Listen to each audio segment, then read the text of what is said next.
बंदी छोड़ सतगुरु रामपाल जी भगवान की जय हो। परमपिता परमेश्वर, सारी सृष्टि के रचनहार, कुल मालिक, असंख्य ब्रह्मांडों के रचयिता, जगत गुरु, संत शिरोमणि, परम पूज्य परमेश्वर सतगुरु रामपाल जी भगवान के चरण कमल में मुझ पवन दास का कोटि कोटि दंडवत प्रणाम और आप सभी सत्सेवक भाई बहनों को सत साहिब। पुण्यात्मा दया परमपिता परमेश्वर जी की, जिनके आशीर्वाद से और जिनकी सत प्रेरणा से दास एक बार पुनः आप सभी सत्सेवक भाई बहनों के बीच में लाइव सोशल मीडिया पे रूबरू है, आप जी के आमने सामने है। विशेष दया परमपिता परमेश्वर की। आप सभी सत्सेवक भाई बहन एक बार लाइव जुड़ जाएं और जैसे जैसे आप जुड़ते जाएं वैसे वैसे आप एक बार वीडियो को आगे फेसबुक के हर ग्रुप में, व्हाट्सएप के हर ग्रुप में शेयर करते रहें और हमारे अन्य भगत भाई बहन जुड़ते हैं। तब तक हम बंदी छोड़ सतगुरु रामपाल जी भगवान का मंगलाचरण करते हैं।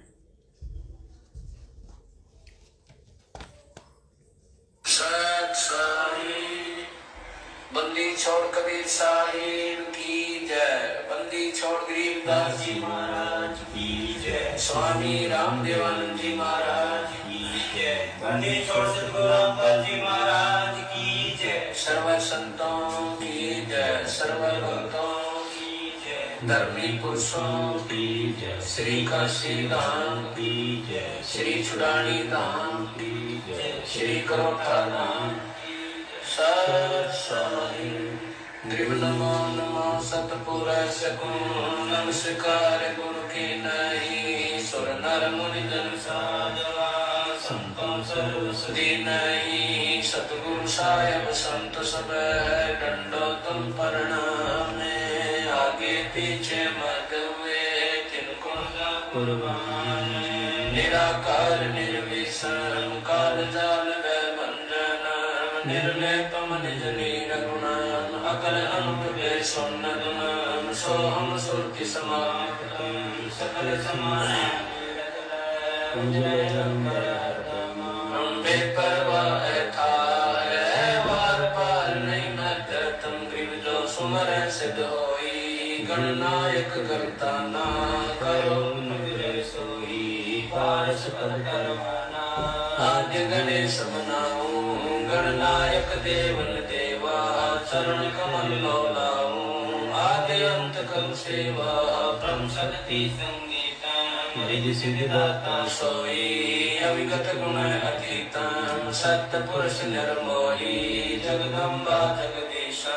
मंगल रूप मुरारी तन मन अर्पण शीशम। भक्ति मुक्ति भंडारी सुर नर मुनि जन जावे। ब्रह्मा विष्णु महेशा शेष सहस मुख गावे। पूजे आदि गणेशा इंद्र कुबेर सरीखा। वरुण धर्म राय जावे। समर्थ जीवन जी का मन इच्छा फल पावे। 33 कोटि अधारा जावे सहस 88। उतरे भवजल पारा कटे यम की फांसी। 33 कोटि अधारा जावे सहस 88। उतरे भवजल पारा कटे यम की फांसी।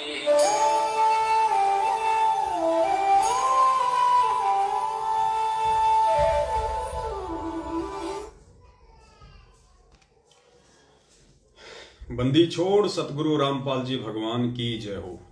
सत्साई भाई और बहनों, जो भी भाई बहन अभी जुड़े हैं, जुड़ते ही सबसे पहले यदि आपने वीडियो को शेयर नहीं किया है तो आप जी एक बार शेयर कर दें और दूसरी बार जब वीडियो लाइव एंड हो उसके बाद भी आप जी एक बार जरूर वीडियो को शेयर किया करें। और ज्यादा लंबा वीडियो नहीं बनेगा क्योंकि ये छोटे छोटे वीडियो ही होंगे। हमारा जो लंबा वीडियो होता है वो केवल जब हम रात्रि के टाइम पे 8:30 बजे लाइव आते हैं वही हमारा वीडियो 2 से 3 घंटे का हुआ करेगा। बाकी परमपिता परमेश्वर जी के आशीर्वाद से किसी भी टॉपिक को लेके जब भी हम कभी दिन में लाइव आएंगे तो छोटा ही होगा वीडियो। तो छोटी छोटी शंकाएं थी जिनके समाधान के लिए परमपिता परमेश्वर जी आप और हम सभी सत्सेवक भाई बहनों को लाइव आने के लिए निमित्त बनाते हैं। और छोटी सी शंका ये थी एक भगत भाई की, जब दास ने आज से कुछ दिन पहले परमपिता परमेश्वर सतगुरु रामपाल जी भगवान का एक छोटा सा सत्संग आप लोगों के सामने पेश किया, जिसमें परमपिता परमेश्वर जी कह रहे थे कि भाई जो अपना पूजा स्थल है, जहां पे हम अपने घर पे गुरुदेव का दरबार लगा के रखते हैं, तीनों टाइम की आरती करते हैं, जहां बैठ के हम अपना सुमरण करते हैं, मंत्र करते हैं, दीपक लगाते हैं, उसे कहते हैं गुरुद्वारा। हमारा जो असली गुरुद्वारा है वो है हमारा घर, जहां पे हमने अपने गुरुदेव का जो है वो दरबार लगा रखा है। तो चाहे उसको दरबार कहिए, चाहे उसको दरबार साहिब कहिए, चाहे उसको गुरुद्वारा कहिए, चाहे उसको पूजा स्थल कहिए। तो पूज्य गुरुदेव जी ने कहा था कि जो आपका दरबार है, जो पूजा स्थल है, वहां केवल अपने एक परमात्मा, अपने इष्ट देव की ही फोटो रखनी है। और आगे चल के उसमें परमात्मा ने कहा कि आपने केवल अपने एक इष्ट, एक परमात्मा कबीर जी की ही फोटो रखनी है। तो दास ने तो परमपिता परमेश्वर के सत्संगों का निष्कर्ष निकाल के उन्हीं के आशीर्वाद से, उन्हीं के द्वारा जो बुद्धि खोली गई है, उस आधार से भगत भाई बहनों से ये प्रार्थना की थी कि भाई हमारा जो इष्ट है हमारे पूज्य गुरुदेव जी हैं, क्योंकि ये कबीर परमात्मा की सत भक्ति है। और कबीर परमेश्वर की सत भक्ति में गुरु भी वे स्वयं होते हैं और इष्ट भी वे स्वयं ही होते हैं, क्योंकि खुद वे कबीर परमेश्वर ही यहां आके सतगुरु की या एक सच्चे गुरु की भूमिका निभाते हैं। और दूसरा कोई भी अपने द्वारा रची गई सृष्टि की यथार्थ जानकारी देने में सक्षम नहीं है। यहां पे कोई भी सतगुरु की या फिर तत्वदर्शी संत की भूमिका निभाने में समर्थ नहीं है। तो यहां पे जो इष्ट का जो नाम लिया है पूज्य गुरुदेव जी ने कि आपने अपने एक परमात्मा, अपने एक इष्ट कबीर जी का ही फोटो रखना है। पहले आप वो वीडियो सुन लीजिए परमात्मा का, जिसके लास्ट में कहा है गुरुदेव ने कि अपने एक परमात्मा, अपने इष्ट यानी कबीर जी का फोटो रखना है। तो कबीर जी कौन है, बस उसी टॉपिक पे थोड़ा सा वीडियो चलेगा। रही बात फोटो रखने की, जैसे आप एक पति भर्ता स्त्री होती है, वो अपने पर्स में केवल अपने पति का ही फोटो रख सकती है, दूसरे का नहीं। बाकी अनादरणीय नहीं है, अन्य भी है, सबको प्रणाम करें। अगर कहीं फोटो लगे हैं तो दूसरी बात, हो फोटो दूसरी बात है, लेकिन जहां पूजा स्थल हो वहां पर आप अपने मालिक के अतिरिक्त अगर किसी का फोटो रखते हो तो आपके हृदय में पतिव्रता तो नहीं है, वो नहीं है आपके अंदर, तो वो पतिव्रतापन नहीं होने से भगवान रुष्ट होगा। तो इसलिए हमने अपने पूजा स्थल पर केवल अपने ही उस पति का यानी कबीर जी का, परमेश्वर का, मालिक का फोटो ही रखना है। बाकी रही बात के तो बहुत सारे भगत भाई बहनों को यह शंका हो गई, जिनको अभी ज्ञान इतना समझ नहीं पाए, वो परमपिता परमेश्वर जी का सत्संग वो सुन नहीं पाए, तो उनको थोड़ी शंका हो गई कि भाई पवनदास आप तो कह रहे हो कि सब कुछ छोड़ छाड़ के केवल अपने परमपिता परमेश्वर सतगुरु रामपाल जी भगवान का फोटो रखना है, और अपने गुरु जी कह रहे हैं कि भाई जो है कबीर जी का फोटो रखना है। तो ये तो दुविधा वाली बात हो गई। अब बताइए भाई पवनदास, हम आपकी बात माने या फिर हम गुरुदेव की बात माने? पुण्यात्माओं, यहां पे पवनदास की बात मानने या ना मानने का तो कोई सवाल ही खड़ा नहीं होता है। पवनदास की क्या औकात है जो आपसे अपनी बात मनवाएगा और आप मानोगे? बात तो हमने पूज्य गुरुदेव जी की ही माननी है, लेकिन ज्ञान आधार से। गुरुदेव के इन सत्संगों का निष्कर्ष निकाल के, इन सत्संगों का सार निकाल के बात हमने पूज्य गुरुदेव भगवान की ही रखनी है। पुण्यात्माओं, बात वही है, एक कुत्ता था, वो कुत्ता दौड़े चले जा रहा था, दौड़े चले जा रहा था। और वो दौड़ क्यों रहा था? क्योंकि उसने एक खरगोश को झाड़ियों से निकल के और उसके आगे दौड़ता हुआ देख लिया। तो कुत्ता उस खरगोश के पीछे दौड़ लिया। अब खरगोश तो बहुत तेज दौड़ता है, कुत्ता धीरे दौड़ता है, तो खरगोश काफी आगे चला गया और कुत्ता थोड़ा पीछे रह गया, और कुत्ता उसके पीछे दौड़े जा रहा, दौड़े जा रहा। अब कुत्ता दौड़ रहा था। थोड़ी देर बाद में कुछ कुत्ते और थे, 10-15, जो वहां पे मस्ती कर रहे थे, रेत में लौट रहे थे। उन्होंने भी उस कुत्ते को दौड़ता हुआ देखा तो वो भी उस कुत्ते के पीछे दौड़ लिए। अच्छी खासी रेलगाड़ी सी चल पड़ी। अब जो सबसे आगे जो कुत्ता था वो आगे जाके, और एक झाड़ी थी, बहुत सारे पेड़ थे छोटे छोटे, वो वहां जाके चारों तरफ चक्कर काटने लग गया, क्योंकि उस कुत्ते ने देख लिया कि वो खरगोश इन्हीं झाड़ियों में छुपा है। उसकी नजर उस खरगोश के ऊपर थी और उसने भागते हुए खरगोश को उन झाड़ियों के अंदर घुसते हुए देख लिया। तो वो कुत्ता थोड़ी देर तो चक्कर काटता रहा, फिर वहीं बैठ गया नजर टिका के। बाकी जो कुत्ते थे जो देखा देखी में उसके पीछे भग रहे थे, जिन्होंने ना तो खरगोश को देखा था, ना उनको किसी बात का कोई मालूम था कि ये कुत्ता क्यों भग रहा है, बस उस भगते हुए कुत्ते को देख लिया और उसके पीछे दौड़ लगा दी। अब वो जो कुत्ता था पहले वाला, वो वहां पे आंखें टिका के बिल्कुल बैठ गया, और बाकी जो कुत्ते थे जो देखा देखी में दौड़ रहे थे, जिनको वास्तविकता का नहीं पता था, जिन्होंने खरगोश को भागते हुए नहीं देखा, वो खाली उस कुत्ते को देख के दौड़ रहे थे। तो थोड़ी देर तो बाकी कुत्ते भी वहीं पे उसके साथ में बैठे रहे, और 5-10 मिनट बाद उन्होंने देखा ये तो ऐसे फालतू में बैठा है, हमें भी धूप मारेगा यहाँ पे।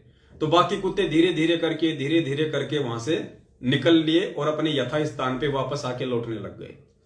लेकिन वो जो एक कुत्ता था, वो कुत्ता वहां से हटा नहीं, वो वहीं बैठा रहा। अब कारण आप समझ गए होंगे पुण्यात्माओं, क्योंकि ये जो मार्ग है कबीर परमेश्वर का, ये उन कुत्तों की तरह देखा देखी का मार्ग नहीं है। अभी ये पवन दास जो है, या मेरे अन्य जितने भी सत्सेवक भाई बहन हैं, हमने उस खरगोश को, उस परम पिता परमेश्वर रूपी खरगोश को, कि यही कबीर परमात्मा है, यही सारी सृष्टि का रचनहार है, और ये परमात्मा कभी मां के गर्भ से नहीं आता, और ये परमात्मा स्वयं ही सतगुरु का चोला धारण करके आता है, स्वयं ये परमात्मा प्रकट होता है, और यही वास्तव में तीनों लोकों में प्रवेश करके सबका भरण पोषण करता है। तो हम सत्सेवक रूपी कुत्तों ने अपने उस खरगोश रूपी सतगुरु को पहचान लिया, जान लिया, इसलिए हम पीछे नहीं हट रहे और ना हम पीछे हट सकते, क्योंकि हमने ज्ञान वाली आंखों से, जो सतगुरुदेव जी ने हमें दी है तत्व ज्ञान रूपी दिव्य दृष्टि, उस दिव्य दृष्टि से हम सभी सत्सेवक भाई बहनों ने उस परम पिता परमेश्वर अविनाशी सतगुरु रामपाल जी भगवान के दर्शन कर लिए हैं कि ये भगवान है, ये अंतर्यामी है, ये सारी सृष्टि का रचनहार है, और अगर इसका पल्लू छोड़ दिया किसी भी कारण से तो 84 लाख योनियों में जाने से कोई नहीं रोक पाएगा। इसलिए हम लोग अपने एक ही स्टैंड पे टिके हुए हैं। हमने गुरुदेव का प्रकट दिवस मनाना है तो मनाना है, क्योंकि हमने हृदय से उनको परम पिता परमेश्वर के रूप में स्वीकार कर लिया। इसलिए हमारे ही अन्य जो भाई हैं सतलोक आश्रम मैनेजमेंट हरियाणा वाले, हम उनकी गालियां भी खाएंगे, हम उनकी धमकी भी सहेंगे, हम उनकी मार पिटाई भी खाएंगे, लेकिन हम अपने पूज्य गुरुदेव जी का पीछा नहीं छोड़ेंगे। हम उन्हें परमपिता परमेश्वर मानने से पीछे नहीं हट सकते। क्यों? क्योंकि हमने उस कुत्ते की तरह झाड़ी में, उन पेड़ पौधों में खरगोश को छुपते हुए देख लिया है।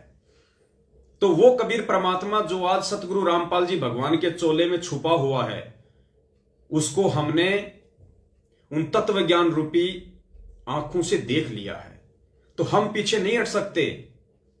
और कुछ भाई बहन ऐसे हैं जो हमारे विचारों से थोड़े समय के लिए प्रभावित हो जाते हैं। उन्हें लगता है कि पवन दास तो बिल्कुल ठीक कह रहा है, भाई ये तो सही कह रहा है, ये कहां से बेचारा गुरुद्रोही हो गया, ना इसने कभी गुरुजी को गाली दी, ना कोई निंदा करी, ना कोई चुगली करी, सारी बातें गुरुदेव के सत्संग दिखा दिखा के हमें बताता है। भाई ये बिल्कुल सही है पवन दास, इसको गुरुद्रोही कहने वाले खुद मूर्ख हैं। 5-10 दिन उस भाई पे ऐसा रंग चढ़ जाता है, और 6वें दिन जब उसके नाम का पीला पर्चा निकल जाता है, या उसके कोऑर्डिनेटर का उसके पास में फोन आ जाता है, तो फिर वो भाई जो आंधी की तरह आया था वो उन बाकी कुत्तों की तरह तूफान की तरह वापस भग जाता है। और अरे रे, इसको तो गुरुजी ने गुरुद्रोही कह दिया, अरे रे रे रे, ये तो गुरुद्रोही है, इसको तो गुरुद्रोही कह दिया गुरुजी ने। पुण्यात्माओं, उन भाई बहनों की जो स्थिति है वो उन बाकी कुत्तों के जैसी है। मैं उन भाई बहनों को कुत्ता नहीं कह रहा, क्योंकि हमने खुद भी अपने आप को कुत्ते की संज्ञा दी है। हम सब उस परमपिता परमेश्वर के हम कुत्ते ही हैं, लेकिन हम उन कुत्तों की श्रेणी में नहीं हैं जो दूसरों को देखा देखी हम उनका पीछा करते हैं।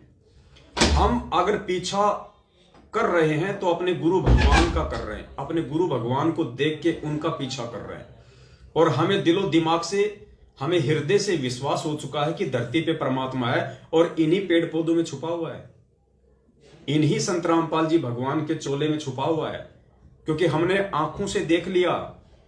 इसलिए हम उस कुत्ते की तरह वहीं नजर टिका के बैठ गए। लेकिन जो अन्य जो कुत्ते थे, जो हम सत्सेवकों को देख के, हमारे भक्ति भाव को देख के, हमारे लगन और समर्पण को देख के कुछ समय के लिए वो प्रभावित हो जाते हैं कि यार ये बहुत अच्छे हैं, यार ये साथ संगति के कार्यक्रम बहुत अच्छे हैं, यार बिल्कुल नियम में चलते हैं, मर्यादाओं में चलते हैं, गुरुजी का बहुत सम्मान करते हैं, ना कोई गंदी राजनीति करते, ना कोई आरक्षणबाजी करते, ना कोई उल्टे सीधे काम करते, ना किसी से कोई ज्योति पाठ और दान का पैसा लेते भाई, और इन पे तो गुरुदेव बहुत प्रसन्न है।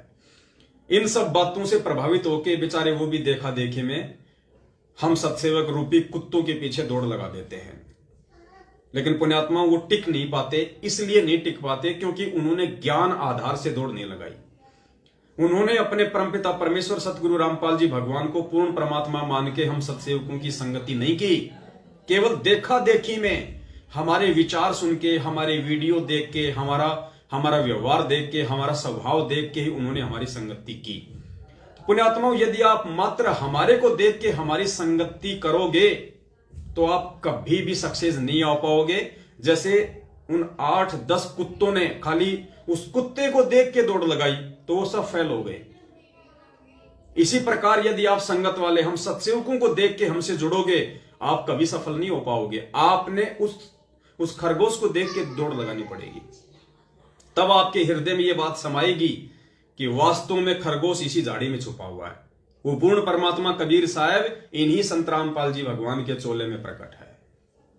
तब आप टिक पाओगे, तब आप साध संगतियों से जुड़ पाओगे, तब आप यथार्थ रूप में एक सही सत्सेवक बन पाओगे।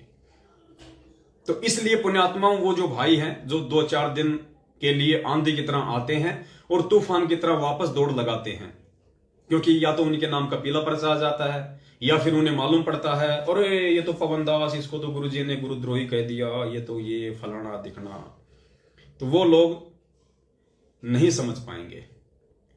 तो पुण्यात्माओं, कहने का मतलब है यहां पूज्य गुरुदेव जी जो बात कह रहे हैं कि आपने अपने पूजा स्थल पे, आपने अपने घर में, अपने दरबार पे केवल एक परमात्मा की फोटो रखनी है, केवल अपने एक इष्ट देव की फोटो रखनी है, और लास्ट में गुरुदेव नाम बताते हैं कबीर परमात्मा। तो जो भाई बहन नए जुड़े हैं या जो 20-30 साल से जुड़े हुए हैं लेकिन जो ज्ञान को आधार नहीं बना पाए, गुरु को भगवान नहीं मान पाए, उनके मन में यह शंका हो जाती है कि जब गुरुजी कबीर जी का फोटो रखने के लिए कह रहे हैं दरबार में, पूजा स्थल में, तो पवन दास उस दाढ़ी मूछ वाली फोटो, यानी जिसको हम कबीर भगवान कहते हैं, उसका फोटो वहां से हटाने की सलाह क्यों दे रहा है और गुरुजी की फोटो रखने की सलाह क्यों दे रहा है? गुरुजी थोड़े ना हमारे इष्ट देव हैं, हमारे इष्ट देव तो दाढ़ी मूछ वाले कबीर भगवान हैं। पुण्यात्माओं, यही हम लोग फेल हो जाते हैं। गुरुदेव ने हमें कितनी बार बताया कि 650 साल पहले वो कबीर परमेश्वर आया और उसने खूब डंके की चोट पे अपने आप को भगवान साबित करने की कोशिश की कि भाई मैं ही परमात्मा हूं, मैं ही भगवान हूं। सुन रामानंद राम हम बावन नरसिंह, और गरीबदास तेरे रूप बिना और न दूजा अंग, ऐसी कुछ वाणी है मालिक की। और भी कहा परमात्मा ने उस समय अपने आप को परमात्मा साबित करते हुए, हम ही अलग अल्लाह हैं, कुतुब गोस और पीर, और भी बहुत सारी कही। सुन स्वामी राम मैं, सुन स्वामी राम हम बावन नरसिंह, पता नहीं कितनी वाणियां बोली उस समय परमात्मा ने 650 साल पहले कि भैया मैं ही कबीर हूं, मैं ही परमात्मा हूं। मैं ही सारी सृष्टि का रचनहार हूं। लेकिन उसके बाद भी 64 लाख में से एक ने भी उनको परमात्मा के रूप में स्वीकार नहीं किया। और आज वो कबीर परमात्मा स्वयं संत रामपाल जी भगवान का रूप धारण करके अपने ही 650 साल पहले वाले रूप को भगवान साबित कर रहे हैं। पुण्यात्माओं, ये नियम है यहां का, ये विधान है यहां का। आज यदि गुरुजी भी, संत रामपाल जी भगवान भी 650 साल पहले की तरह अगर अपने आप को भगवान कहते, अपने आप को सीधे शब्दों में कबीर परमेश्वर कहते, तो पुण्यात्माओं आप और हम बिल्कुल भी स्वीकार नहीं करते। इसलिए सतगुरुदेव जी ने उस फोटो का सहारा लेना पड़ा, दाढ़ी मूंछ वाली का, कि भाई ये हैं कबीर परमात्मा, ये हैं कबीर भगवान। मतलब खुद भगवान होते हुए संत रामपाल जी भगवान ने अपने आप को छुपाया रखा। सन 1994 से अपने आप को छुपा के रखा। और एक दाढ़ी मूंछ वाली फोटो जो कि काल्पनिक है, जो वास्तविक नहीं है, हाथ से बनाया हुआ एक चित्र है, उसको उन्होंने भगवान के रूप में पेश किया, ताकि हम, आप और हम जितने भी मंदबुद्धि जीव हैं, हम उस फोटो के आधार से हम कबीर जी को तो भगवान के रूप में स्वीकार कर लें। क्योंकि उससे पहले तो हम ब्रह्मा विष्णु महेश देवी दुर्गा के ही पीछे लगे हुए थे। इसलिए उस दाढ़ी मूंछ वाली फोटो का सहारा लेना, उस फोटो को कबीर भगवान के रूप में आप और हमारे सामने पेश करना गुरुजी के लिए जरूरी था। ये गुरुजी की मजबूरी कह लीजिए या फिर जरूरी कह लीजिए, क्योंकि अपने आप को गुरुजी भगवान कह नहीं सकते। अगर वो कहें तो हम मानेंगे नहीं, और अगर दाढ़ी मूंछ वाली फोटो ना दिखाएं तो हम कबीर जी को भगवान मानने को तैयार नहीं, कि भाई जिसकी फोटो ही नहीं है, हमें क्या पता वो कौन था, कैसा है, कैसा नहीं होगा। इसलिए गुरुदेव ने उस फोटो का सहारा लिया। अब पुण्यात्माओं, जब खुद वो कबीर परमात्मा संत रामपाल जी भगवान के रूप में आके अपने ही 650 साल पहले वाले रूप को भगवान साबित कर रहा है, तो संत रामपाल जी को तो भगवान मानने का सवाल कोई पैदा नहीं होता। क्योंकि सारी संगत की जो सोच है, दृष्टि है, वो भगवान के रूप में, परमात्मा के रूप में तो दाढ़ी मूंछ वाली फोटो के ऊपर टिक के रह गई। तो संत रामपाल जी महाराज जी को भगवान कौन माने? और संत रामपाल जी महाराज जी कहें मैं भगवान हूं, तो कोई मानने को तैयार नहीं। इसलिए पुण्यात्माओं, ये जो सेवा है, ये जो ड्यूटी है, ये संत रामपाल जी भगवान ने अपने आप को कबीर परमात्मा घोषित करने के लिए, साबित करने के लिए आप और हम जैसे तुच्छ सत्सेवकों को निमित्त बनाया, जो उनके द्वारा दी हुई सद्बुद्धि का उपयोग करते हुए, उन्हीं के द्वारा किए हुए अनमोल सत्संगों को आधार बना के आज आप और हम सभी भगत भाई बहन अपने अन्य भगत भाई बहनों को समझाने का प्रयास कर रहे हैं कि भैया कबीर को भगवान साबित करने वाला खुद कौन होगा। क्या आज से पहले किसी ने कबीर जी को भगवान साबित किया? कबीर जी को भगवान माना? नहीं माना। तो जो आज कलयुग की पिछली पीढ़ी में कबीर जी को भगवान कह रहा है, वेदों से, शास्त्रों से उनको प्रमाणित कर रहा है, तो कबीर जी को कबीर परमात्मा साबित करने वाला संत रामपाल जी भगवान खुद कौन है? इस बात पे तुम्हारा ध्यान क्यों नहीं जाता? क्योंकि कबीर जी को तो खुद कबीर जी ही परमात्मा साबित कर सकते हैं, परमात्मा साबित कर सकते हैं, दूसरा कोई भी उनके विषय में नहीं बता सकता। इसलिए पूज्य गुरुदेव जी अपने इस सत्संग में जो कह रहे हैं कि जो आपका पूजा स्थल है, जो आपका दरबार है, वहां पे केवल एक परमात्मा, एक इष्ट परमात्मा अर्थात कबीर जी का ही फोटो रखना चाहिए, वरना आप पतिव्रता आत्मा नहीं कहलाओगी और परमात्मा आपसे दूर रहेगा। अब पुण्यात्माओं, इस बात को हमने समझना है कि वो हमारा इष्ट एक कौन है। अगर एक की फोटो रखनी है पुण्यात्माओं, गुरुदेव ने क्या कहा, केवल एक अपने इष्ट देव की ही फोटो रखनी है जहां पे अपना पूजा स्थल है। तो पुण्यात्माओं, फिर हम दो फोटो क्यों रख रहे हैं? जब एक ही फोटो रखने का आदेश है तो हम दो फोटो क्यों रख रहे हैं? हम वो गुरु गोविंद वाली फोटो क्यों रख रहे हैं, जिसमें ऊपर की तरफ तो दाढ़ी मूंछ वाले जिनको आप कहते हैं कबीर परमात्मा, और नीचे संत रामपाल जी भगवान। जब गुरु जी का स्पष्ट आदेश है कि पूजा स्थल पे केवल एक फोटो रखनी है अपने इष्ट की, अपने परमात्मा की, और नाम बता दिया गुरु जी ने क्या, कबीर परमात्मा, तो फिर संत रामपाल जी भगवान की फोटो संगत पूजा स्थल पे क्यों रखती है?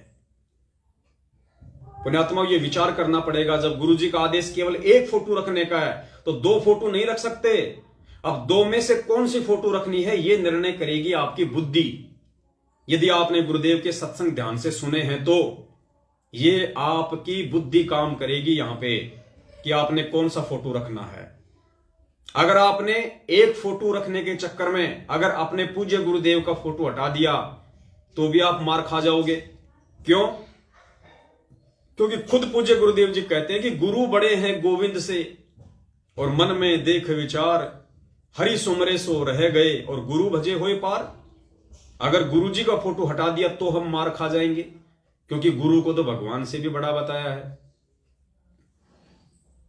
और अगर हमने दाढ़ी मूंछ वाली फोटो को हटा दिया तो भी आपके मन में शंका पैदा हो जाएगी बिना ज्ञान के कि गुरु जी तो खुद कह रहे हैं कि भैया पूजा स्थल पे केवल कबीर परमात्मा की फोटो रखनी है, और अगर हमने कबीर परमात्मा की फोटो हटा दी तो हम तो अपने गुरुदेव की आज्ञा का उल्लंघन कर रहे हैं, तो भी हम मार खा जाएंगे।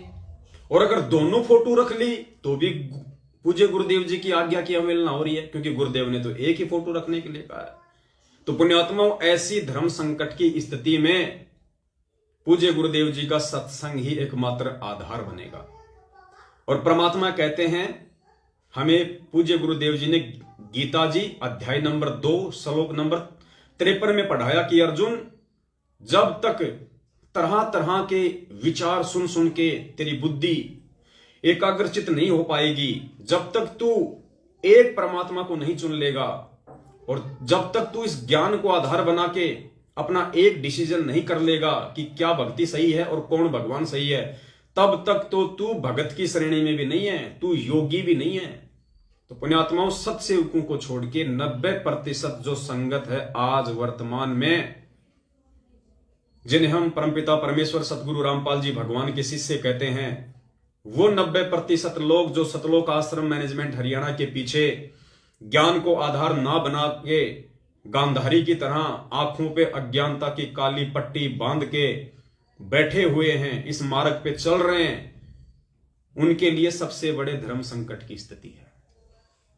और सत्सेवकों ने तो अपना स्टैंड ज्ञान आधार से क्लियर कर ही लिया, क्योंकि हम तो वो कुत्ते हैं जिन्होंने खरगोश को अपनी आंखों से उन झाड़ियों में छुपते हुए देखा है। इसलिए हम अपना स्टैंड बहुत समय पहले 2019 में ही क्लियर कर चुके हैं, क्योंकि सन 2019 से हम सत्सेवक परमपिता परमेश्वर सतगुरु रामपाल जी भगवान को अविनाशी मान चुके हैं, उनको अजन्मा मान चुके हैं, उनको प्रकट हुआ मान चुके हैं 8 सितंबर 1951 के दिन। इसलिए हम प्रतिवर्ष 8 सितंबर को अपने पूज्य गुरुदेव भगवान का प्रकट दिवस मनाते हैं, ना कि जून के महीने में दाढ़ी मूंछ वाली फोटो को भगवान मान के उसका प्रकट दिवस। तो जिन भाइयों की यह शंका थी कि भाई अब हम क्या करें ऐसी स्थिति में, पवनदास जी हम आपकी बात माने या हम गुरुदेव की बात माने, तो भाई आपने पवनदास की बात नहीं माननी है। पवनदास की आपने केवल वही बात माननी है जो बात पूज्य गुरुदेव जी के सत्संगों से 101% मेल खाती है। तो आपकी सबसे बड़ी शंका यही है कि हम अपने पूजा स्थल पे गुरु जी का फोटो रखें या फिर कबीर जी का फोटो रखें या फिर दोनों का फोटो रखें, क्योंकि दोनों का तो आप रख ही नहीं सकते, गुरुदेव ने एक फोटो रखने के लिए कहा है। तो आपका सबसे बड़ी शंका भी यह है कि दोनों में से हम कौन सी फोटो को चूज करें। तो पुण्यात्माओं, उसके लिए केवल गुरुदेव का सत्संग ही आधार बनेगा। अब जो सत्संग आप जी सुनने जा रहे हैं, आप जी की शंका का समूल सत्यानाश हो जाएगा अगर आप थोड़ा बहुत भी उस परमेश्वर के प्रति अगर जागरूक है तो। क्योंकि पूज्य गुरुदेव जी स्वयं कह रहे हैं कि अपने ही गुरु को इष्ट रूप में मान के पूजना है। यह सत भक्ति है कबीर परमात्मा की। इसमें इष्ट भी वही होता है और सतगुरु भी वही होता है, क्योंकि कबीर परमात्मा का काम कबीर परमात्मा स्वयं ही करता है। स्वयं ही कर सकता है। 21 ब्रह्मांड के अन्य किसी प्राणी की औकात और समर्थता नहीं है। इसलिए वो कबीर परमात्मा स्वयं ही सतगुरु की भूमिका करता है। हम रोज नित्य नियम में पढ़ते हैं कि साहिब से सतगुरु भय और सतगुरु से भय साध, ये तीनों अंग एक हैं, गति कुछ अगम अगाध। फिर दूसरी वाणी है, साहिब से सतगुरु भय, सतगुरु से भय संत, और धर धर वेख विशाल अंग, वो खेल है आदि और अंत। सारे रोल सारी भूमिका भगत की, सतगुरु की, परमात्मा की स्वयं कबीर परमेश्वर ही करता है इस सत भक्ति मार्ग में। इसलिए हमने इस बात को अपने दिलो दिमाग में बैठा लेना चाहिए कि स्वयं कबीर परमेश्वर होते हुए भी संत रामपाल जी भगवान ने अपने ही दूसरे रूप, जिस रूप में वो 650 साल पहले आए थे, जो हमने हाथ से बना रखा है, काल्पनिक है, इमेजिन है, कबीर दाढ़ी मूंछ वाला, उसको परमात्मा घोषित करना उनकी मजबूरी थी, उनके लिए वो जरूरी था। लेकिन अब हमने ज्ञान आधार से समझना पड़ेगा कि हमारे पूज्य गुरुदेव भगवान कौन है। तो अब आपके सामने बिल्कुल स्पष्ट हो जाएगा और आपके सामने ऐसी कोई दुविधा, कोई धर्म संकट वाली स्थिति परमेश्वर का यह सत्संग नहीं छोड़ेगा कि आप और हम सभी भगत भाई बहनों का इष्ट कौन है। जिस इष्ट की फोटो रखने के लिए गुरुजी हमें कह रहे हैं, हमें आदेश दे रहे हैं कि पूजा स्थल पे हमने केवल एक परमात्मा का फोटो रखना है, अपने इष्ट देव का फोटो रखना है। किसका? कबीर परमात्मा का। तो भाई वो कबीर परमात्मा स्वयं सतगुरु रामपाल जी भगवान है और गुरु ही इस भक्ति मार्ग में इष्ट होता है। खुद गुरुदेव अपने सत्संग में कह रहे हैं, ध्यान से सुन लेना, इससे बड़ा सबूत पूरी सृष्टि में आपको कहीं नहीं मिलेगा। 1 मिनट का सत्संग है, बीच में खुद गुरु जी कह रहे हैं कि अपने ही गुरु को इष्ट रूप में पूजना है। क्लियर? फिर कौन हुआ हमारा इष्ट? जब गुरुजी खुद कह रहे हैं कि अपने ही गुरु को इष्ट रूप में पूजना है। गुरुजी ने ये तो नहीं कहा कि दाढ़ी मूंछ वाली फोटो को इष्ट रूप में पूजना है। क्लियर? तो घर में किसकी फोटो रखनी है? केवल परमपिता परमेश्वर बंदी छोड़ सतगुरु रामपाल जी भगवान की। एक पति को छोड़कर आन में आस्था रखने वाली पत्नी को व्यभिचारिणी कहती है। तो अपने ही पति से हर इच्छा पूरी हो, उसी को पति भर्ता कहते। तो हम जब पति भर्ता पद पर आ जाएंगे तो परमात्मा कहते हैं, पति भर्ता जमी पर जो जो धर है पावे, समर्थ झाड़ू देते है ना काटा लग जावे। ऐसा भक्त जब अपने एक इष्ट पूर्ण परमात्मा पर अपने ही गुरु को इष्ट रूप में मानकर जब अपने जीवन रूपी सफर में, क्या कह रहे हैं गुरुदेव? अपने ही गुरु को इष्ट रूप में मानकर। दोबारा सुन लो एक बार। ऐसा भक्त जब अपने एक इष्ट पूर्ण परमात्मा पर अपने ही गुरु को इष्ट रूप में मानकर जब अपने जीवन रूपी सफर में प्रस्थान करता है रास्ते पर, तो परमात्मा उस जीवन रूपी सफर के पाप कर्म रूपी कांटों को बुहारना शुरू कर देता है, उसके दुखों को खत्म करना शुरू कर देता है, झाड़ू देता चलता है कि मेरी प्यारी आत्मा के कांटा ना लग जाए। तो भाई और बहनों, समझदार को संकेत ही काफी होता है, ज्यादा समझाने की आवश्यकता नहीं पड़नी चाहिए। बाकी तो फिर जानवर है जिसको लट्ठों से समझाया जाता है। समझदार वही होता है जो ठोकर खा के समझ जाए, और उससे भी ज्यादा समझदार वो होता है जो दूसरे की ठोकर से समझ जाए और अपना अंगूठा फुड़वाने से बच जाए। अब ये आपके ऊपर निर्भर करता है, आप अपना अंगूठा फुड़वा के संत रामपाल जी भगवान को भगवान मानोगे, या हम जैसे सत्सेवक जो अंगूठा फुड़वा के आज आप चिल्ला रहे हैं आपके सामने कि गुरुदेव ही भगवान है। आप रोज संध्या आरती करते हो, मेरे गुरुदेव भगवान, दियो काट काल की फांसी, मेरे गुरुदेव भगवान। अरे जब तुम रोज संध्या आरती में अपने गुरु को भगवान कह रहे हो, तो फिर भगवान को भगवान मानने में तुम्हें शर्म क्यों आ रही है? फिर 2 भगवान दुनिया में कौन आ गए? फिर अपने दरबार में, अपने पूजा स्थल पे और किस भगवान की फोटो रखोगे जब खुद आप अपने गुरु को भगवान कह रहे हो, मेरे गुरुदेव भगवान? तो फिर भगवान कौन हुआ, इष्ट कौन हुआ? फिर भी नहीं समझे तो गुरुजी ने सत्संग में स्पष्ट समझा दिया कि अपने ही गुरु को भगवान मान के उसकी पूजा करनी है। तो क्लियर हो गया कि अपने पूजा स्थल पे, अपने घर में आपने जो दरबार लगा रखा है बंदी छोड़ का, उस दरबार में ही नहीं, ये पवन दास तो ये कहेगा कि पूरे घर में दाढ़ी मूंछ वाली फोटो को भूल जाओ, उसके ऊपर क्रॉस मार दो। ऐसे तो पता नहीं भगवान के करोड़ों रूप हैं, करोड़ों, कितने रूप में परमात्मा आता है जाता है, आता है जाता है। किन किन को पूजोगे? वक्त गुरु से बेड़ा पार होगा सत भक्ति में। और कबीर की सत भक्ति में वक्त गुरु स्वयं कबीर परमात्मा ही बन के आता है। बाकी गुरुदेव ने स्पष्ट कर ही दिया। तो पुण्यात्माओं, निवेदन है, देखा देखी में उन कुत्तों की तरह हम सत्सेवक रूपी कुत्तों के पीछे मत दौड़ लगाओ, वरना थक हार के थोड़े दिन में वापस बैठ जाओगे। अगर खरगोश रूपी सतगुरु को पहचान लोगे, उनके सत्संगों को पहचान लोगे, और उसके बाद यदि आप हम लोगों को देख के भी दौड़ लगाओगे, तो भी आपको एक विश्वास हो जाएगा कि खरगोश इसी झाड़ी में है, कबीर परमात्मा इसी संत रामपाल जी भगवान के चोले में है। फिर आप वापस पैर नहीं हटा सकते। एक छोटी सी शंका थी भगत भाई की, तो परमेश्वर ने दास को सत प्रेरणा की कि बेटा, शंका एक की होती है और समाधान हजारों का, लाखों का हो जाता है। सोशल मीडिया मैंने तेरे को यह प्लेटफॉर्म दे ही रखा है, लाखों तक तू अपनी बात पहुंचा सकता है। तो पुण्यात्मा, हम तो सतगुरु आशीर्वाद का और सतगुरु ने हमें जो टेक्नोलॉजी दी है, इसका हम तो भरपूर फायदा उठा रहे हैं। और जैसा कि आप सभी को पता है, कल 23 अक्टूबर है और कल भारत देश में 2 जगह सात संगति के कार्यक्रम है। एड्रेस ऊपर दिया हुआ है।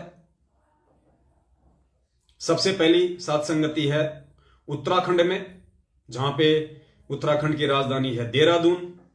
देहरादून से जब हम ऋषिकेश की तरफ चलेंगे, तो देहरादून और ऋषिकेश के बीच में एक जगह है रानी पोखरी।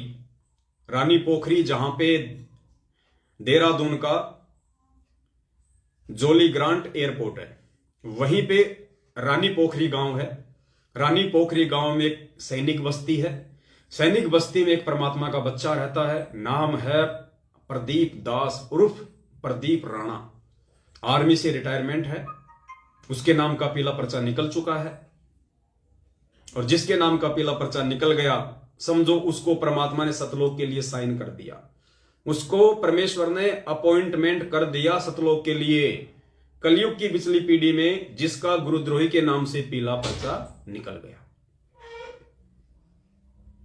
लेकिन ध्यान रखना, पीले पर्चे कुछ ऐसे लोगों के भी निकल रहे हैं जो वास्तव में गुरु को भगवान नहीं मानते। तो आपने ऐसे लोगों से बच के रहना है। और रानी पोखरी में जाके कल शाम के 7:30 बजे वहां पे बंदी छोड़ सतगुरु रामपाल जी भगवान को भोग लगेगा। 42 मिनट की आरती के साथ में सात संगति होगी, सत्संग होगा, और यज्ञ से बचा हुआ भोजन खाने से हमारे जन्म जन्मांतरों के पाप कर्मों का नाश होगा। तो उत्तराखंड और आसपास के जितने भी भगत भाई बहन हैं, वहां जाने का प्रयास करें। ऊपर मैसेज में भगत प्रदीप दास जी के नंबर हैं, पूरा एड्रेस है। दूसरी सात संगति है गुजरात में। गुजरात में एड्रेस है प्रतापा पार्क सोसाइटी, बरूमाल रोड, तहसील है धर्मपुर, जिला है वलसाड। वहां पे भगत हरि किशन दास जी हैं, भगत सुशील दास जी हैं और भगत सुधीर दास जी हैं। वहां भी कल 23 अक्टूबर को शाम को 7, 7:30 बजे ही बंदी छोड़ सतगुरु रामपाल जी भगवान को भोग लगेगा। 42 मिनट की आरती के साथ में फिर सत्संग होगा और फिर भंडारा होगा। उसके बाद में दीपावली के दिन लगातार 2 दिन सभी के लिए, अगर कोई देश विदेश से आना चाहे, जैसी उनको परमात्मा उनको प्रेरणा करे, राजस्थान के जयपुर में राजस्थान के सभी सत्सेवक भाई बहन मिलके दीपावली पर 2 दिन का सात संगति और धर्म भंडारे का प्रोग्राम रखवा रहे हैं। दिनांक 4 नवंबर और 5 नवंबर को। 4 नवंबर रात्रि 7 बजे परमेश्वर को भोग लगेगा, फिर सत्संग होगा, भंडारा होगा, सात संगति होगी। दूसरे दिन भगत भाई बहन आराम करें। फिर दूसरे दिन यानी 5 तारीख को शाम को 7 बजे बंदी छोड़ को फिर भोग लगेगा, फिर सात संगति होगी, भंडारा होगा। और जो दूर दराज से आने वाले भगत भाई बहन हैं, वो चाहें तो वो 3 तारीख को भी आ सकते हैं। रहने खाने की बंदी छोड़ के दया से सारी व्यवस्था रहेगी। कहीं कोई दिक्कत नहीं है। आराम से हम भगत भाई बहन मिलेंगे, हरी चर्चा करेंगे, एक दूसरे के विचारों से परिचित होंगे। आगे हमने किस प्रकार से परमपिता परमेश्वर सतगुरु रामपाल जी भगवान के सत भक्ति मार्ग और मिशन को आगे बढ़ाना है। और तब तक जो भक्ति बोध पुस्तक है वो भी छप के आ जाएगी। वैसे तो आ चुकी है परमपिता परमेश्वर जी के आशीर्वाद से।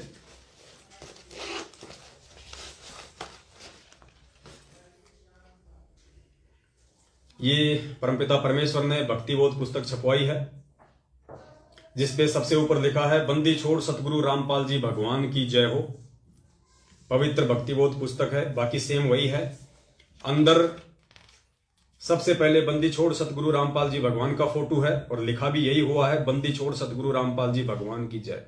नीचे उसी बंदी छोड़ सतगुरु रामपाल जी भगवान के जो अन्य रूप हैं, 650 साल पहले वाला, गरीबदास जी वाला, और परमपिता परमेश्वर सतगुरु रामपाल जी भगवान ने 17 फरवरी 1988 को अपना एक मुंह बोला गुरु बनाया, जैसा कि 650 साल पहले कबीर जी ने रामानंद जी को बनाया। उनका फोटो है, उन महापुरुष का फोटो है। और उसके बाद में तीनों समय की आरती है, सारा सब कुछ वही है, भोग की आरती है। और सबसे लास्ट में परमात्मा ने एक चीज और इसमें ऐड करवा दी, वो ऐड करवाई है नियम। जो प्रथम नाम दीक्षा के समय जो नियम होते हैं वो परमपिता परमेश्वर ने सारे के सारे नियम यहां पे ऐड करवा दिए हैं। क्योंकि बहुत सारे भगत भाई बहनों को ये चिंता होती थी कि भगत जी नियम क्या है, नियम क्या है। तो ये भक्ति बोध पुस्तक, और पीछे सतलोक आश्रम बरवाला की फोटो है और वहां का एड्रेस है। क्योंकि बरवाला आश्रम किसी के बाप दादे की प्रॉपर्टी नहीं है, हम सबका है। ये हमारे पूज्य गुरुदेव जी ने अपने खून पसीने की कमाई से, अपने ही बच्चों के दान और धर्म से ये आश्रम खड़ा किया था। तो ये आश्रम किसी सतलोक आश्रम मैनेजमेंट हरियाणा का नहीं है और ना उनके बाप दादाओं की कोई पर्सनल प्रॉपर्टी है। ये हमारे पूज्य गुरुदेव जी की अमानत है। इसलिए सतलोक आश्रम बरवाला का फोटो और नाम और एड्रेस। तो भक्ति बोध पुस्तक छप के आ गई है। 12 रुपए इसकी कॉस्ट पड़ी है। भगत भाई बहनों को मात्र 10 रुपए में दी जाएगी। साथ में जो पैम्पलेट हैं परमपिता परमेश्वर के आशीर्वाद से वो भी छप के आ जाएंगे। तो आप जी सेवा के लिए पैम्पलेट भी लेके जाएं, भक्ति बोध भी लेके जाएं अपने लिए, और मेमोरी कार्ड भी लेके जाएं। और दास निवेदन करेगा पुण्यात्माओं, जो नंबर दिए हुए हैं नीचे एड्रेस में, ऊपर जो मैसेज है उसमें जो नंबर दिए गए हैं, उन नंबरों पे आप जी फोन करके, यदि आपको सेवा के लिए ज्यादा चाहिए पैम्पलेट, मान लीजिए कोई भाई अपने साथ में जब साथ संगति में आएगा, मान लीजिए किसी को 5000 पैम्पलेट चाहिए, किसी को 10,000 पैम्पलेट चाहिए, तो पुण्यात्माओं 1 रुपया 40 पैसे का वो पैम्पलेट हमें पड़ा है। तो उस हिसाब से आप जी जितने पैम्पलेट चाहें उतने आप जी लेके जो है जा सकते हैं सेवा के लिए। क्योंकि यदि आप पैम्पलेट लोगे और जो उसकी कॉस्ट है एक्चुअल, यदि आप वो पैसा हमें दे दोगे, तो पुण्यात्माओं आगे से आगे और सेवा चलती रहेगी। हम पैम्पलेट छपवाते रहेंगे, वरना आपको अच्छे से पता है हम भी हैंड टू माउथ हैं। बड़ी मुश्किल से रोजी रोटी का अपना खर्चा चलता है। कई बार तो मकान किराए भी भगत भाई बहनों से लेके भरना पड़ता है। तो ये हम सबका सहयोग है, हम सबकी सेवा है। तो जिस भाई को जितने चाहिए उतना वो पहले ही नोट करवा दे, ताकि यदि अगर क्वांटिटी अगर थोड़ी है तो हम समय रहते दीपावली से पहले पहले और छपवा लेंगे। फिलहाल हमने ये 50,000 छपवाए, 2000 भक्ति बोध छपवाई है। तो आप जियों को जितने पैम्पलेट चाहिए और जितनी भक्ति बोध चाहिए, उस हिसाब से आप जी जो नंबर दिए गए हैं जयपुर वाले समागम के, उन पे आप जी फोन करके अपनी एंट्री करवा दें, अपना नाम, अपना मोबाइल नंबर, और आपको कितने पैम्पलेट चाहिए, कितनी आपको जो है ये भक्ति बोध चाहिए। तो उसी हिसाब से हम लोग मंगवा के रेडी रखेंगे। और दूसरी बात, दास बार बार कहता है, दास एक बार फिर से अपने भाई बहनों से, माताओं से, बच्चों से ये निवेदन करना चाहेगा कि पुण्यात्माओं परमपिता परमेश्वर ने 8.5 अरब की जनसंख्या में से अपने 20 लाख भक्तों को चुना। 20 लाख में से परमात्मा ने अपने चंद हीरे मोती लाल सत्सेवकों को चुना। और पुण्यात्माओं अब इस परमपिता परमेश्वर के सत भक्ति मार्ग में, उनके मिशन में किसी भी प्रकार का डिफॉल्टर हमें नहीं होना है। ये जो मार्ग सत्सेवकों के माध्यम से परमात्मा ने प्रारंभ करवाया है, बहुत ही निर्मल मार्ग है। शुद्ध मार्ग है, ये पवित्र मार्ग है। काल एजेंट कोशिश बहुत इस मार्ग को दूषित करने की करते आए हैं, आज भी कर रहे हैं और आगे भी अपनी नापाक कोशिशें करते रहेंगे। लेकिन परमेश्वर का मार्ग, जैसे गुरुदेव कहते हैं ना कि जो अंधा गधा होता है उसके लात के डर से ट्रेन नहीं रुकती है। तो अब तो ये मार्ग दिन ब दिन आगे बढ़ेगा, चाहे आप कितने ही गुरुद्रोही बनाओ, कितना ही हमको ऊंचा नीचा कहो, किसी को कोई फर्क नहीं पड़ने वाला है। क्योंकि सारी संगत जान चुकी है, इनके लेटर फर्जी, इनके ऑडियो फर्जी, इनके पीले पर्चे फ्री, और खुद सतलोक आश्रम मैनेजमेंट हरियाणा फर्जी, खुद गुरुदेव का कलयुगी परिवार महाफर्जी। और अगर कोई चीज सत्य है तो केवल पूज्य गुरुदेव जी के सत्संग है, और उसके बाद यदि कोई चीज सत्य है तो पूज्य गुरुदेव जी के सत्संगों के आधार से हो रही साध संगति ही सत्य है। तो सबकी आंखें खुल चुकी हैं। 7 साल से उन्होंने मैनेजमेंट की भी संगति करके देख ली, अपने हाड़ गोडे अच्छे से तोड़वा के देख लिए, ज्योति पाठ और दान का पैसा खूब दे के देख लिया, इशार की तारीखों पे जा जाके अपने घुटने तोड़ के देख लिए, किसी को कोई लाभ नहीं है, जैसे थे वैसे के वैसे हैं। तो अब लोग मजबूरन जिसको भक्ति करनी होगी, जो अच्छी आत्मा होगी, वो तो सत्सेवकों के साथ में ज्ञान आधार से जुड़ जाएगी, और जो निकम्मी आत्मा होंगी, जिनके भक्ति संस्कार कमजोर होंगे, वो मैनेजमेंट की संगति करते करते, और मैनेजमेंट की संगति का मतलब है सबसे पहले अपनी मर्यादा तोड़ना। तो मर्यादा तोड़ने वाले को लाभ होने नहीं। जब तक बैटरी थी तब तक ठीक था, बैटरी डिस्चार्ज हो गई, आगे भक्ति बन नहीं रही, पहले की सारी तुमने खा ली, थोड़ी बहुत थी मैनेजमेंट ने जाट आरक्षण में, राजनीति में, रक्तदान में, देदान में, आनंदपाल की सीबीआई जांच में तुम्हारी बर्बाद करवा दी। तो अब वो खाली खोके रह गए।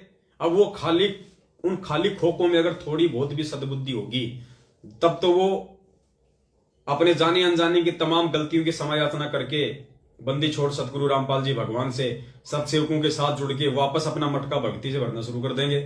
और जो बिल्कुल ही बेबुद्धि हैं, वो अपने गुरुदेव में दोष निकाल देंगे, गलती खुद की, और दोष निकालेंगे गुरुदेव में कि यार इतनी भक्ति कर रहे हैं, इतने पाठ करवा दी, इतनी ज्योति करवा दी, इतनी बार तारीखों पे चला गया है, कोऑर्डिनेटर की भी बराबर में चापलूसी कर रहा हूं 7 साल से, फिर भी कोई फर्क नहीं पड़ रहा मेरे ऊपर। तो वो अपने गुरुदेव में दोष निकाल के स्वयं की गलती के चलते इस मार्ग को छोड़ के या तो दूसरे पंथों में धक्के खाएंगे, या फिर वापस अपना उन्हीं भक्तियों में लग जाएंगे।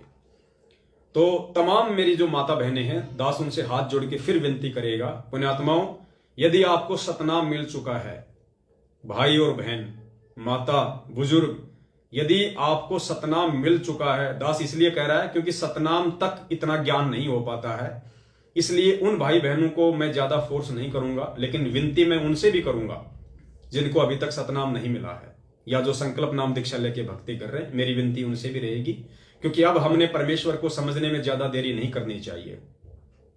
गुरुदेव कहते हैं ना, साहिब ने भेद दिया सब खोला अपनी सतलोक राजधानी का। जब सारा भेद परमात्मा ने खोल दिया तो हमने समय नहीं लेना चाहिए वो आगे समझने में। लेकिन जिनको सतनाम मिल चुका है, उन माता बहनों से मेरा निवेदन है, आप साध संगति के जिस भी प्रोग्राम में जहां भी जाएं, पुण्यात्माओं, पाखंड रहित होके जाएं, आडंबर रहित होके जाएं, मान बढ़ाई और दिखावे से दूर होके जाएं। आपके शरीर के किसी भी अंग पे किसी भी प्रकार का सोने चांदी का या नकली आभूषण नहीं होना चाहिए।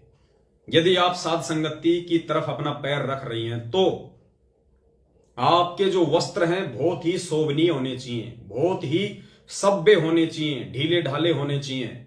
आपके वस्त्र चटकीले, मटकीले और भड़काऊ नहीं होने चाहिए। कोई भी टाइट वस्त्र ऊपर या नीचे आप जिन्हें नहीं पहना होना चाहिए। बहुत ही सादगी के साथ, बहुत ही विनम्रता के साथ में। अपने बच्चों के वस्त्र भी बहुत सीधे सादे तरीके वाले आप जिन्हें सिलवा लेने चाहिए। छोटे छोटे बच्चे जो टाइटी पहन लेते हैं, जींस पहन लेते हैं, पुण्यात्माओं, अब नहीं चलेगा इस मार्ग में। आज यदि आप उनको नहीं टोकोगे तो कल फिर जब वो अपनी व्यवस्था में आ जाएंगे, फिर वो आपकी बात नहीं मानेंगे। तो बच्चों पे यदि भक्ति का रंग चढ़ाना तो बचपन से चढ़ाओ। और बच्चे अपने माँ बाप को देख के ज्यादा सीखते हैं, ज्यादा चलते हैं। बच्चे समझाने से कम और देखने से ज्यादा समझते हैं। तो आप एक भगत बन के रहोगे अपने घर में और साध संगतियों में और समाज में, तो आपके बच्चे ऑटोमेटिक आपको देख के 90% तो वैसे ही भगत बन जाएंगे। तो चाहे जयपुर की साध संगति हो या चाहे देश विदेश में कहीं भी साध संगति हो सत्सेवकों की, उस साध संगति में जो भी माता बहन भाई आए, वो किसी भी प्रकार का अपने किसी भी अंग पे कोई भी आभूषण सोने चांदी का या आर्टिफिशियल ज्वेलरी नकली आभूषण भी नहीं होने चाहिए। शोभनीय वस्त्र हों, ढीले ढाले वस्त्र हों, जैसा कि दास बार बार जिक्र करता है, बहुत ही सादगीपूर्ण तरीके से, वरना हम परमपिता परमेश्वर के दोषी हो जाएंगे। हालांकि यदि आप सोना पहन के भी आ गई तो हम आपको रोकेंगे नहीं, लेकिन पुण्यात्मा परमेश्वर आपको हृदय से उस साथ संगति में स्वीकार नहीं करेगा। परमेश्वर आपको अपना आशीर्वाद नहीं देगा। और जब परमेश्वर ही आपको पसंद नहीं कर रहा, परमेश्वर आपको अपना आशीर्वाद नहीं दे रहा, क्योंकि जब आप सोना पहनेंगे तो पुण्यात्माओं साथ में काल को भी आशीर्वाद जाता है, क्योंकि सोने में काल का प्रवेश है। गुरुदेव ने स्पष्ट मना कर रखा कि सोना नहीं पहनना। तो परमेश्वर आपके साथ साथ काल को आशीर्वाद क्यों देगा? उसने तो वैसे बखेड़ा शुरू कर रखा है, तो आशीर्वाद फिर आप भी नहीं ले पाओगे यदि काल को आपने अपने ऊपर धारण कर रखा है तो। और जो भी भगत भाई बहन जिनको थोड़ी बहुत समस्या रहती है, ठूठा रहती है भक्ति करते करते भी, उनकी सबसे बड़ी समस्या यही है कि अभी तक वो गुरुदेव के ज्ञान को आधार नहीं बनाए हुए हैं। वो माता बहनें आज भी अपने शरीर पे सोना धारण करती हैं, चांदी धारण करती हैं। और पुण्यात्माओं सबसे बड़ा जो रीजन होता है सोना उतारने का, गुरुदेव ने बताया कि औरत को गहनों से बहुत प्यार होता है, और गुरुदेव का आदेश है गहना नहीं पहनना। तो जो औरत गहना उतार देगी, इससे साबित हो जाएगी कि उसने गहने से ज्यादा, आभूषणों से ज्यादा अपने गुरुदेव को महत्व दिया है, इसलिए परमात्मा उसके नजदीक आते हैं। आपने रामानंद जी की कहानी तो सुनी होगी, जब वो पीपा के पास गए थे, भगत पीपा, और उसकी एक रानी थी सीता, 3 रानियां थी। तो जब भगत पीपा जी को ज्ञान हुआ तो उसने अपनी रानियों से सलाह मशवरा किया कि साहब मैं तो संन्यास ले रहा हूं, राजपाट तुम संभालो, बच्चे युवा हो गए, मैं अपनी भक्ति करूंगा, अपना पीछा छुड़ाऊंगा। तो वो कहने लगी नहीं जी नहीं जी, ऐसा थोड़ी होता है, हम भी आपके साथ चलेंगे, हम भी भक्ति करेंगे। तो पीपा जी ने रामानंद जी से कहा कि भगवान ये तो फिर वो की वो स्थिति हो गई मेरे पीछे। तो रामानंद जी ने कहा कि भाई ठीक है देखते हैं चल के। तो रामानंद जी साथ में गए और उनसे कहा कि देखो बेटी, अगर हमारे साथ चलना है तो भाई ये सोना जो है अपने शरीर से उतारना पड़ेगा। तुम हमारे साथ चलोगी, रास्ते में कोई गुंडा मिल गया, कोई गुंडा मिल गया, कोई ऊतपना मिल गया, तुम्हारे साथ साथ हमें भी कूटेगा पीटेगा, तुम्हारी को भी ले जाएगा, तुम्हारे गहने भी ले जाएगा। तो इस अगर हमारे साथ चलना है, भक्ति करनी है, तो ये सोना उतार दो। तो गुरुदेव ने बताया उनमें से 2 रानियां थी, उन्होंने कहा कि नहीं जी सोना नहीं उतरता हमारे से। तो यो अच्छा बाबा है, सोना उतरवाने वाला। और फिर परमात्मा ने बताया, गुरुदेव ने, कि उनमें एक थी सीता, उसने तुरंत अपने सारे गहने उतार दिए। लो जी बोलो। फिर परमात्मा ने उसकी और परीक्षा लेनी चाहिए, जो गुरुदेव ने बताया कि बेटी ऐसे नहीं, हमारे साथ चलना तो कति नंगी होके चलना पड़ेगा। वहीं साड़ी उतारने लग गई। तो रामानंद जी ने कहा कि बस बेटी बस, हम तो तेरे अंदर के भाव देखना चाहते थे कि तू ऊपरी मन से कह रही है या तेरे अंदर भी कोई जगह है। तो पुण्यात्माओं, यदि आप साथ संगति में आना चाहते हैं और कहीं आप ये सोचो कि भाई जयपुर जाएंगे या दूसरी जगह जाएंगे, खाली साथ संगति में सोना उतार दो, घर आके वापस पहन लेंगे, पुण्यात्मा वो अंतर्यामी भगवान है। आप साथ संगति में तो अपने आप को बहुत अच्छी माता बहन साबित कर दोगी, लेकिन बंदी छोड़ की नजरों में तो आप वैसी की वैसी रही। फिर फायदा क्या हुआ? हमें दिखा के क्या करना है, क्या मिल जाएगा आपको? अगर एक अच्छी भगत बन के, एक अच्छी बहन माता बन के दिखाना है तो अपने बंदी छोड़ को अपने गुरु भगवान को दिखाओ। गुरु जी कहते हैं जो पतिव्रता औरत होती है, चाहे आध्यात्मिक दृष्टि में हो चाहे सामाजिक दृष्टि में हो, वो अपने घर और बाहर एक जैसी रहती है। अपने घर और बाहर वो एक जैसी रहती है, उसमें कोई बदलाव नहीं आता। उसे कहते हैं असली पतिव्रता। तो दास का निवेदन था।